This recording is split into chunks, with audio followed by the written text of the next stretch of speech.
नमस्कार, मैं हूँ पूजा सिंह। स्वागत है आप सभी का आपके अपने राजपथ और बुलंद आवाज पर।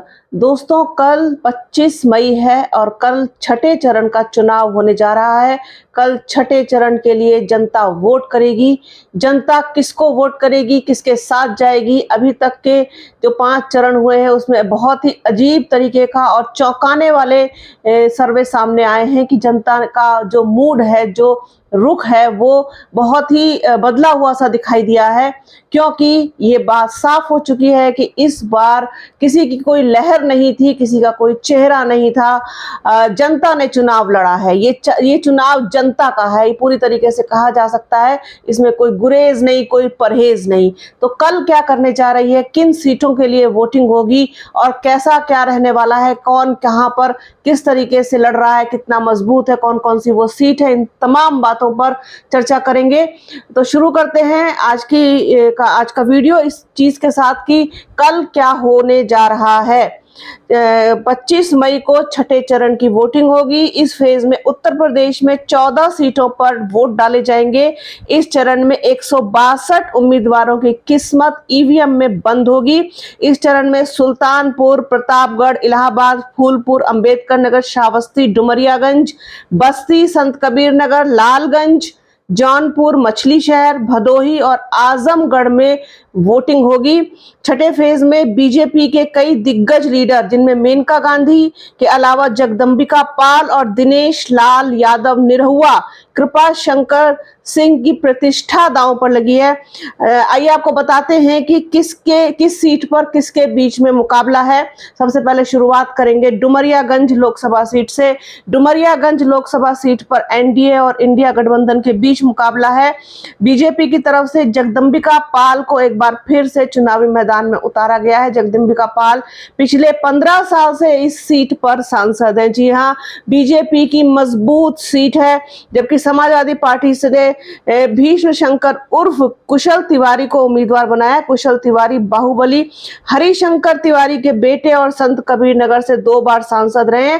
उधर बीएसपी ने डुमरियागंज में मुस्लिम उम्मीदवार पर दांव लगाया है और नदीम मिर्जा को मैदान में उतारा है। मुकाबला बेहद दिलचस्प होगा। क्या कुछ होगा, क्या नतीजे आएंगे, वो आपको 4 जून को पता चलेंगे। आगे बढ़ते हैं लालगंज लोकसभा सीट पर। लालगंज लोकसभा सीट पर बीजेपी ने नीलम सोनकर को उम्मीदवार बनाया है। नीलम सोनकर बीजेपी के टिकट पर साल 2014 में सांसद चुनी गई थी, जबकि समाजवादी पार्टी ने 2 बार के सांसद रहे दरोगा प्रसाद सरोज पर भरोसा जताया है। उधर बहुजन समाज पार्टी ने मौजूदा सांसद जो संगीता आजाद थी, वो छोड़कर चली गई थी बसपा को, उनकी जगह पर अपना प्रत्याशी उतारा है, जो है असिस्टेंट प्रोफेसर इंदु चौधरी। इंदु चौधरी बेहद साफ सुथरा चेहरा, बेहद साफ सुथरी छवि की प्रत्याशी हैं और बेहद पढ़ी लिखी। जब बीएचयू जैसी जगह की वो असिस्टेंट प्रोफेसर हैं। मैं पूरे चुनाव में अगर किसी को सबसे ज्यादा मैंने किसी प्रत्याशी को अप्रिशिएट किया है तो वो इंदु चौधरी हैं। इंदु चौधरी लालगंज से मैदान में है बीएसपी की तरफ से। ऐसे साफ सुथरे छवि के प्रत्याशी को, मेहनत करने वाले प्रत्याशी को 100% जीतना चाहिए। खैर, ये तो मेरी अपनी बात है, लेकिन ये जनता तय करेगी 4 जून को क्या होगा। लेकिन मजबूती के साथ चुनाव लड़ रही है इंदु चौधरी। अगली सही सीट है भदोही की। भदोही लोकसभा सीट पर बीजेपी ने मौजूदा सांसद रमेश चंद बिंद को टिकट काटकर उनकी जगह पर विनोद कुमार बिंद को उम्मीदवार बनाया है, जबकि इंडिया गठबंधन की सहयोगी समाजवादी पार्टी ने इस सीट को टीएमसी को दिया है। टीएमसी ने यूपी के पूर्व मुख्यमंत्री कमलापति त्रिपाठी के पोते ललितेश पति त्रिपाठी को मैदान में उतारा है, जबकि बीएसपी ने यहां से हरिशंकर चौहान पर भरोसा जताया है। बीएसपी की तरफ से हरिशंकर चौहान चुनाव लड़ रहे हैं भदोही से। आगे बढ़ते हैं श्रावस्ती की तरफ। श्रावस्ती लोकसभा सीट पर छठे चरण में वोटिंग होनी है। इस सीट पर बीजेपी ने राम मंदिर निर्माण समिति के अध्यक्ष नृपेंद्र मिश्र के बेटे साकेत मिश्र को उम्मीदवार बनाया है, जबकि इंडिया गठबंधन की तरफ से समाजवादी पार्टी ने इस सीट पर राम शिरोमणि वर्मा को उम्मीदवार बनाया है। 2019 लोकसभा चुनाव में राम शिरोमणि वर्मा जो हैं वो बीएसपी के टिकट पर सांसद चुने गए थे। बीएसपी ने इस बार सीट पर मुस्लिम कैंडिडेट पर भरोसा जताते हुए टिकट दिया है। मोइनुद्दीन अहमद खान उर्फ हाजी दद्दन खान को मैदान में उतारा है बसपा ने। आगे बढ़ते हैं, अंबेडकर नगर बहुत इंपॉर्टेंट सीट है अंबेडकर नगर। इस सीट पर बीजेपी ने रितेश पांडे को उम्मीदवार बनाया है। वही रितेश पांडे जो कभी बहुजन समाज पार्टी में हुआ करते थे और छोड़कर चले गए थे। 2019 में ये बीएसपी के टिकट पर यहाँ से चुनाव जीते थे, लेकिन अब बीजेपी में है, बीजेपी के सिंबल पर चुनाव लड़ रहे हैं। इस सीट पर बीएसपी ने कमर हयात को उम्मीदवार बनाया। कमर हयात जलालपुर नगर पालिका के पूर्व अध्यक्ष रहे हैं। उधर समाजवादी पार्टी ने लालजी वर्मा पर भरोसा जताया है। बेहद दिलचस्प मुकाबला है, त्रिकोणीय मुकाबला है इस सीट पर अंबेडकर नगर पर। बीजेपी, बीएसपी और गठबंधन, ये तीनों के बीच में त्रिकोणीय मुकाबला बताया जा रहा है। कोई किसी से कम नहीं है, सभी मजबूती के साथ यहां लड़ रहे हैं। संत कबीर नगर लोकसभा सीट की तरफ बढ़ते हैं। बीजेपी ने इस सीट से प्रवीण निषाद को दूसरी बार मैदान में उतारा है। प्रवीण निषाद यूपी सरकार में मंत्री संजय निषाद के बेटे हैं, जबकि समाजवादी पार्टी ने इस सीट पर पूर्व राज्य मंत्री लक्ष्मी उर्फ पप्पू निषाद पर भरोसा जताया है। बीएसपी ने नदीम अशरफ पर दांव लगाया है और मुस्लिम दलित गठजोड़ बनाने की कोशिश की है संत कबीर नगर में। आजमगढ़ लोकसभा सीट में बीजेपी ने मौजूदा सांसद दिनेश लाल यादव उर्फ निरहुआ को उम्मीदवार एक बार फिर से बनाया है। दिनेश लाल 2022 उपचुनाव में सांसद चुने गए थे। इस सीट पर समाजवादी पार्टी के मुखिया अखिलेश यादव के चचेरे भाई धर्मेंद्र यादव को उतारा है। धर्मेंद्र यादव जो है वो समाजवादी पार्टी से यानी गठबंधन की तरफ से मैदान में है और बसपा ने एक बार फिर से यहाँ पर मुस्लिम कार्ड खेला है। मशहूर सबीहा अंसारी को उम्मीदवार बनाया है आजमगढ़ में। बस्ती की तरफ चलते हैं। बस्ती लोकसभा सीट से बीजेपी ने हरीश द्विवेदी पर लगातार तीसरी बार दांव लगाया है। हरीश द्विवेदी पिछले 10 साल से सांसद हैं। उधर समाजवादी पार्टी ने पूर्व मंत्री राम प्रसाद चौधरी को मैदान में उतारा है, जबकि बहुजन समाज पार्टी ने लवकुश पटेल को उम्मीदवार बनाया है।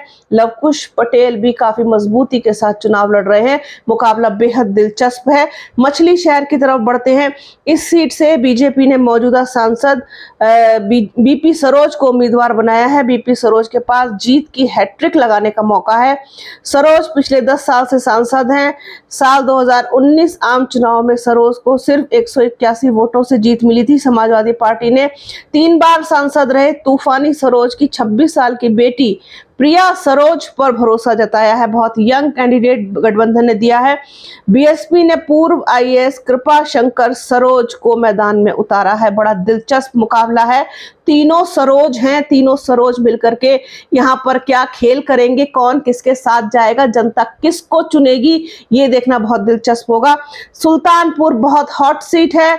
मेनका गांधी यहाँ से चुनाव लड़ रही है भारतीय जनता पार्टी की तरफ से और उनकी प्रतिष्ठा इस बार दांव पर लगी हुई है, क्योंकि जिस तरीके से माहौल इस वक्त बना है गठबंधन की तरफ, बीएसपी की तरफ या फिर कह सकते हैं आप विपक्ष की तरफ, तो वो कहीं ना कहीं मेनका गांधी को नुकसान पहुंचा सकता है सुल्तानपुर में।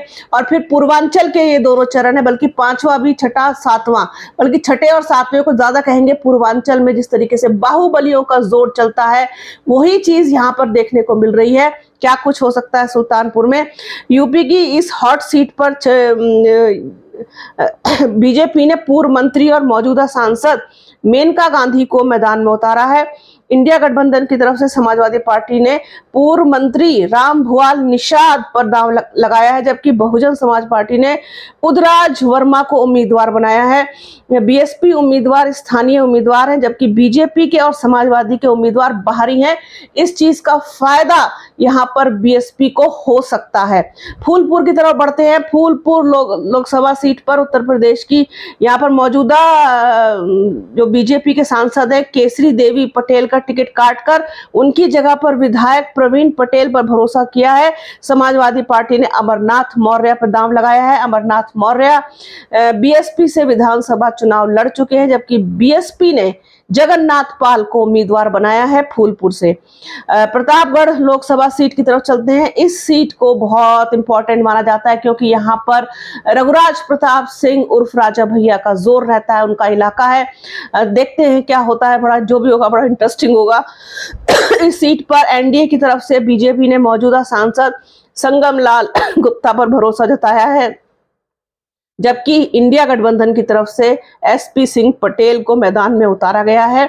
उधर बहुजन समाज पार्टी की मुखिया मायावती ने वकील प्रथमेश मिश्रा पर दांव लगाया है। प्रथमेश मिश्रा के पिता शिव प्रकाश मिश्रा कौशाम्बी बीजेपी प्रभारी हैं। बड़ा दिलचस्प मुकाबला है यहाँ पर। जौनपुर की तरफ चलते हैं। जौनपुर लोकसभा सीट में एनडीए और इंडिया गठबंधन के बीच मुकाबला साफ तौर पर देखा जा सकता है, लेकिन यहाँ पर ये कहना गलत होगा कि मुकाबला दो तरफा है, लेकिन ऐसा नहीं है। यहाँ पर मुकाबला त्रिकोणीय है, क्योंकि यहाँ पर जिस तरीके से पूरा धनंजय वाला एपिसोड हुआ, धनंजय सिंह वाला, उसके बाद जिस तरीके से बीएसपी ने अपना प्रत्याशी बदला, श्याम सिंह यादव को एक बार फिर से भरोसा जताकर मैदान में उतारा गया है, तो डेफिनेटली यहाँ पर लड़ाई जो है वो त्रिकोणीय है। जौनपुर सीट पर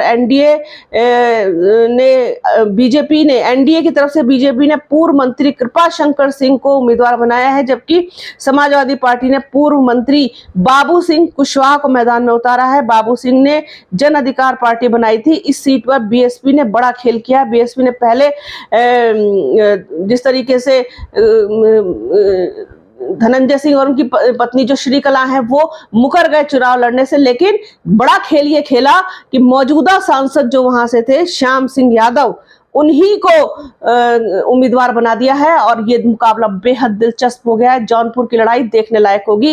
इलाहाबाद की तरफ बढ़ते हैं। इस सीट से बीजेपी ने मौजूदा सांसद रीता बहुगुणा जोशी का टिकट काटकर उनकी जगह पार्टी के नीरज त्रिपाठी को उम्मीदवार बनाया है। नीरज त्रिपाठी पूर्व राज्यपाल केसरीनाथ त्रिपाठी के बेटे हैं, जबकि इंडिया गठबंधन की तरफ से कांग्रेस ने इस सीट से उज्जवल रमन सिंह को उम्मीदवार बनाया है।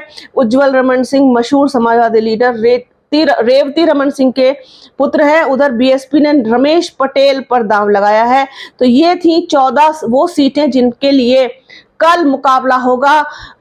25 मई को वोट डाले जाएंगे। देखना बहुत दिलचस्प होगा कि जनता इस बार इस राउंड में किस तरीके का खेल करती है। क्या वो एक बार फिर से जितने बीजेपी के उम्मीदवार हैं उनको चुनेगी, बीजेपी की उम्मीदों पर खरी उतरेगी जनता, या फिर देगी वोट गठबंधन को, या फिर इसमें कई सीटों पर बीएसपी देगी कड़ी टक्कर और त्रिकोणीय मुकाबला बनाएगी। साथ ही साथ क्या वो अपने वोटर्स को लुभाने में कामयाब होगी, या फिर गठबंधन लुभाने में कामयाब होगा, या फिर बीजेपी, जो कुछ भी होगा कल देखेंगे। कल शाम को एक बार फिर से समीक्षा करेंगे इस चीज की कि क्या हुआ, कितना प्रतिशत मतदान हुआ और कैसी रही वोटिंग पैटर्न, क्या रहा, जो कुछ भी होगा वो कल देखेंगे। इसके बाद इन 14 सीटों का भी जैसा हम करते हैं अपने एडिटर सर के साथ पोस्टमार्टम भी करेंगे, आपको बताएंगे कि कहां पर कैसा क्या रहा, किसका समीकरण सटीक बैठा, कौन है मजबूत, कौन है कमजोर, इन सारी चीजों पर चर्चा करेंगे।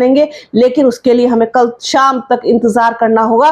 तो ये थी आज की समीक्षा। ये है इंपॉर्टेंट सीट, पूर्वांचल है, बाहुबलियों का क्षेत्र है, दलित बेल्ट है। देखना होगा क्या कुछ होगा। क्या एक बार फिर से बीजेपी अपने झूठे वादे जुमलों को लुभाने में कामयाब होगी, या फिर लोग जो लड़ रहे हैं, संविधान बचाने की लड़ाई लड़ रहे हैं, क्या वो लोग मजबूत होंगे। तो जो कुछ भी होगा उसे डेफिनेटली हम और आप मिलकर के देखेंगे। तो बने रहिए राजपथ के साथ, राजपथ उत्तर प्रदेश के साथ और बुलंद आवाज के साथ। हमारे चैनल को लाइक कीजिए, शेयर कीजिए, सब्सक्राइब कीजिए, बेल आइकन जरूर दबाइएगा। अपना और अपनों का बहुत ख्याल रखिए। जल्द मिलूंगी आपसे एक नए वीडियो में, एक नए मुद्दे के साथ, एक नई चर्चा में। तब तक के लिए जय हिंद।